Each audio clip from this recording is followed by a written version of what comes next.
இல்லை சில பேருக்கு வந்து பேசிக்காவே இது வேணாம், இது இல்லாத ஒன்று புதுசு வேணுன்ற தாட்டோட அந்த மைண்ட் செட்டோட இருந்தே போட்டிருக்காங்க.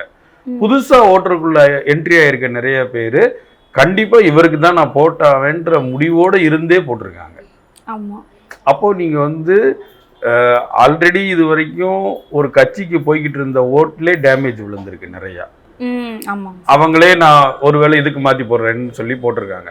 அப்போ ஒரு பக்கத்துல இது வரைக்கும் வந்து ரெண்டு கூறா பிரிஞ்சு இருந்தது, இப்போ 3 நாளா பிரியும் போது நீங்க எல்லாத்தையும் சம அளவுல பிரிக்க முடியுமான்றது தெரியல.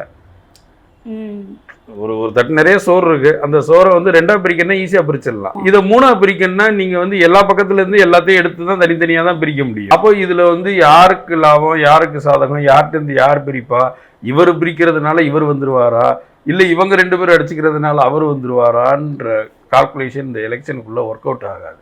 இது யாராலையும் வந்து கணிக்க முடியாத ஒரு தேர்தல் தான், இதை நம்ம உறுதியா சொல்லலாம்.